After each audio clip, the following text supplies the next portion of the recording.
Oke, Assalamualaikum warahmatullahi wabarakatuh. Perkenalkan, saya Irfan, perwakilan dari kelompok 1 TI18D5 yang beranggotakan Agis Kolilan, Ilham Sobari, Risma Auliah, dan Ahmad Rifki. Di sini saya akan nunjukin hasil dari pembuatan web menggunakan WordPress. Terus nanti kita bakal tunjukin sedikit juga gimana caranya buat koneksiin SMTP ke WordPress-nya. Jadi nanti kita akan buat form booking juga. Di sini saya menggunakan web barbershop. Jadi materi ini tuh saya akan ngejelasin WordPress yang saya bikin atau website yang saya bikin menggunakan beberapa plugin dan tema. Jadi langsung aja kita mulai. Pertama-tama itu kita aktifin seperti biasa XMPP-nya, Apache sama MySQL. Kalau sudah, sebelumnya kita download dulu file WordPress yang ada di website WordPress-nya. Kalau udah di-download, terus kita ekstrak, kita copy foldernya ke folder htdocs yang ada di exam. Ini kita copy. Kalau udah, kita buka browsernya, kita buka localhost-nya. Nah, kalau udah di sini itu kita step pertama itu kita buat database-nya dulu. Database-nya ini tuh nanti kita pakai buat install WordPress-nya. Karena saya di sini udah install sebelumnya, jadi nggak perlu install WordPress lagi. Nah, ini kurang lebih tampilan WordPress yang saya buat. Kita masuk ke adminnya. Nah, saya jelasin sedikit ke kalian. Untuk instalasi WordPress-nya itu nanti kita tinggal buka aja localhost/WordPress. Nanti bakal masuk ke halaman awal. Nah, di situ bakal ada penjelasan 5 poin yang perlu kita perhatikan, mulai dari nama database, terus passwordnya, dan lain-lain. Jadi nanti itu diisi di step selanjutnya kita masukin nama database kita, terus nama usernya. User di sebelumnya itu kita pilih aja root, soalnya kan kita belum ngatur user sama password di sini. Jadi kita pilih root usernya, terus kata sandinya kita hilangkan aja. Terus kita pilih localhost. Nah, kalau udah kita buat terus kita isi nama website kita sama passwordnya. Nah, ini tuh hasilnya tuh seperti ini. Jadi tinggal daftar seperti biasa aja. Terus kalau udah kita klik log masuk. Nah, ini tampilan dashboard awalnya. Di sini saya menggunakan plugin WordPress, WP Form, sama satu lagi WPML SMTP. Nah, gunanya itu dari WordPress itu untuk membuat dummy konten. Jadi web kita itu yang kita buat sebelum kita pasang ini dan kita install tema, jadi tuh tampilannya nggak seperti ini, jadi polos aja, nggak ada konten-konten dummy-nya seperti ini. Ini kan kalau diperhatiin masih teksnya masih dari bawaan, ini dari bawaan WordPress-nya. Jadi kita install WordPress-nya, terus kita ke post. Nah, ini kita bikin nih, kita mau masukin berapa postingan di home screen-nya. Kita misalkan 1 atau 2 gitu. Di sini saya pakai ada 5 sama di halaman 2-nya. Kalau udah kita tinggal generate aja.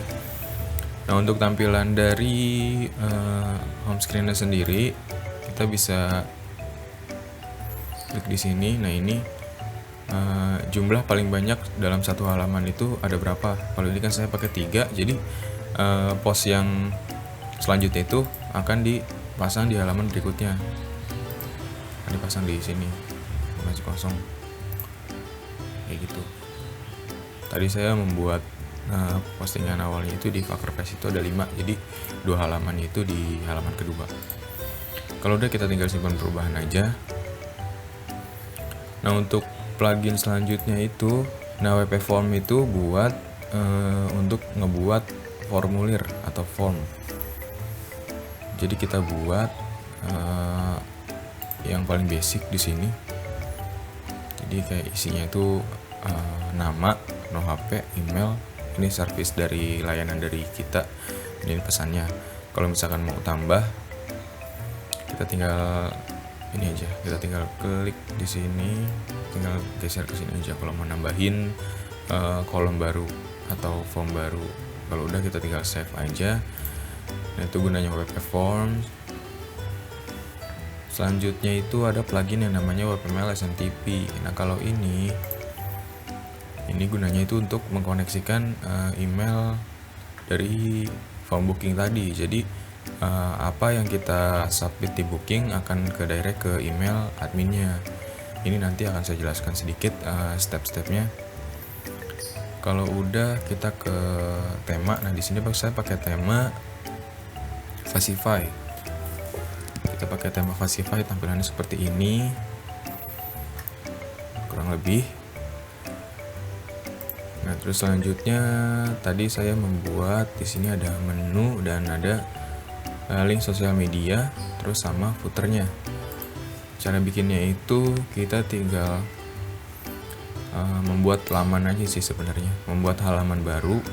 Apa aja yang kita butuhkan elemen-elemennya. Kayak tadi di sini kan misalkan ada home, about us, gallery, service, sama book now. Nah, ini udah kita buat. Nah, khusus untuk service ini kita membuatnya di kategori. Kita kalau misalkan udah kita buat, kita langsung pergi ke tampilan, ke menu. Nah, ini kita buat menunya itu menu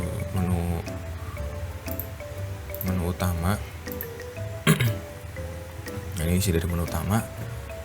Yang ini kita tinggal klik aja terus tambahkan ke sini. Nah, untuk yang service ini kita buat di kategori sini. Kategori ini kita tinggal klik aja terus tambah ke sini, kita tinggal ganti namanya service. Nah, untuk sub menunya kita pilih di laman, kita klik yang mana mau ditambah, kita langsung geser aja ke kanan. Nah, dia akan membuat sub item. Kalau posisinya udah ke kanan gitu, nah itu akan membuat sub item secara otomatis. Jadi dia akan seperti ini tampilannya, kayak gitu. Ini dari isi dari webnya si ini. Nah, ini untuk form bookingnya. Kalau udah itu untuk menunya. Nah, ini untuk menu sosial medianya. Menu sosial medianya itu yang di sini nih. Ini kita tambahin beberapa link aja di sini, tahu tersesuai. Jadi kita tinggal masukin alamat websitenya aja. Misalkan kita mau tambahin akun Instagram atau akun YouTube atau akun Facebook. Sama kayak tadi, kita tinggal simpan ke menu. Kalau udah nanti hasilnya bakal seperti ini. Nah, untuk footernya sendiri kita bisa lihat di tampilan ke widget. Nah, nanti di sini ada footer, ada slide bar itu yang ini udah saya hapus beberapa elemennya. Jadi kalau mau hapus kita tinggal klik hapus aja. Kalau mau tambahin, ini ada beberapa widget yang tersedia, kita tinggal klik ini. Kita mau nambah ke slide bar atau footer. Slide bar itu yang di kanan, footer itu yang ada di bawah. Nah, ini saya cuma nambahin beberapa footer aja, nggak terlalu banyak. Jadi ada location sama galeri. Ini di bawah sini. Seperti itu. Nah, untuk tampilan dari headernya ini sendiri kita bisa lihat di pengaturan. Kita kesesuaikan. Nanti di sini ada gambar tajuknya. Nah, ini kita tinggal tambahkan gambar baru aja kalau misalkan mau diganti. Seperti itu. Nah, gunanya sesuaikan ini kita bisa mengatur semua elemen tadi itu dengan langsung melihat hasilnya di sebelah kanan sini. Kalau sebelumnya kan kita cuman melalui ini aja set barang ada di kiri. Kalau sesuaikan itu kita bisa melihat hasilnya langsung di sebelah kanan sini, jadi nggak perlu bolak-balik ke sini. Udah. Nah, ini untuk warnanya, warna dari judulnya atau tajuknya. Ini warna utama, ini warna sekunder. Kayak gitu. Nah, untuk selanjutnya kita langsung koneksiin aja kali dari form ini ke email. dari form ini ke email. Jangan lupa kita aktifin koneksi internetnya. Kita langsung ke webmail SMTP, ke settingnya. Nah ini kita ini udah defaultnya kayak gini, kita from email dari pengirimnya nanti kalau masuk ke email adminnya. Nah ini untuk from name-nya, nama dari emailnya. Nah ini kita pilih Gmail. Untuk client ID sama client secretnya itu nanti kita bakal dapet di proses selanjutnya, di proses instalasi dari dari pembuatan koneksinya sendiri. Ini kita klik aja Google Documentation-nya. Nah di sini sebenarnya udah ada step-stepnya, caranya dari awal sampai akhir, sampai nanti akhirnya connect ke email. Kita ikutin aja. Pertama kita klik yang ini, sign into your Gmail account and access Gmail application registration. Kita klik aja.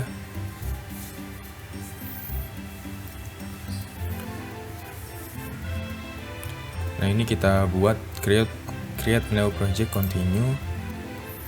Ini akan membuat project baru. Jadi mungkin ini salah satu layanan dari Google ya. Saya juga kurang paham. Nanti kita bahas next video. Ini kita go to credential. Kalau sudah, ini kita pilih yang ini, kita dimin aja. Ini kita pilih web server. Ini kita pilih user data. Terus ini kita klik. Terus setup consent screen.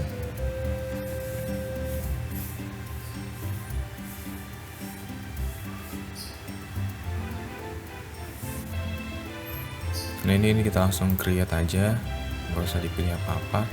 Untuk application name-nya kita namain kayak website kita aja. Kalau udah langsung kita save. Nah ini udah jadi, ya close aja nggak apa-apa. Nah untuk ini kita harusnya sih kalau misalkan online kita isi domain kita, cuman ini karena offline cuman lokal saja, jadi kita isi nama web kita aja.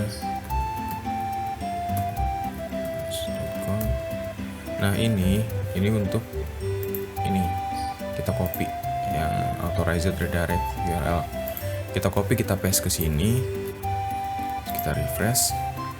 Kalau udah kita create OAuth client ID. Nah ini akan muncul client ID-nya. Ini kita copy. Sebenarnya nggak copy di sini juga bisa sih, nanti di step selanjutnya. Ini kita paste di sini client ID. Kalau udah kita klik done. Nah ini ada client ID-nya. Kita klik yang gambar pensil ini, icon pensil, sunting. Nanti akan muncul client ID, client secretnya. Client secretnya ini kita gunain untuk mengisi kolom yang ini. Tapi saja kita save setting. Kita lihat ke bawah. Nah ini udah hampir selesai. Kita allow plugin to send email using your Google account. Kita klik, nanti akan masuk ke proses Google account. Ini kita pilih. Kalau ada tampilan seperti ini, kita klik advance aja, terus yang unsave. Ini proses memastikan sih dari Google-nya itu apakah yakin atau gimana gitu. Nah kita klik allow atau izinkan, ini allow lagi.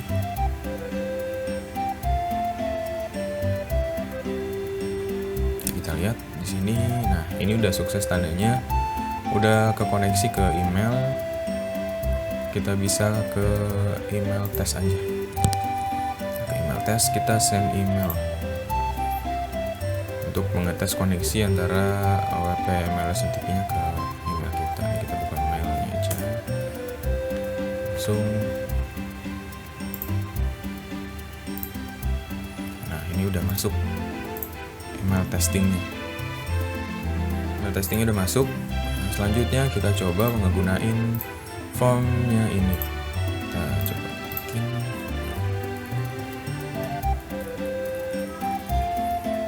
kita isi emailnya apa aja seperti ini. Kita pilih layanannya, headcut, misalnya misalkan Mas Cukur, kita book sekarang atau pesan sekarang. Nah, kalau sudah akan ada notifikasi thanks for contacting us. Nah ini tuh tanda kalau udah sukses bookingnya. Nah ini udah ada email masuk, langsung kita lihat aja. Nah, jadi koneksinya tuh sukses. Ini emailnya, email si pemesan, email adminnya. Seperti itu untuk koneksi SMTP-nya, step-stepnya. Mungkin untuk penjelasan secara rincinya dari apa aja yang ada di sini atau step-step tadi itu detail seperti apa, mungkin kita bisa bahas di next video. Untuk sementara kita percepat aja untuk koneksinya. Jadi saya kira cukup sekian aja video dari kelompok 1 ini. Kalau ada pertanyaan bisa tulis di kolom komentar atau bisa langsung kontak kami di sosial media di deskripsi. Kurang lebihnya mohon maaf. Sampai jumpa di video selanjutnya. Saya Irfan pamit. Assalamualaikum warahmatullahi wabarakatuh.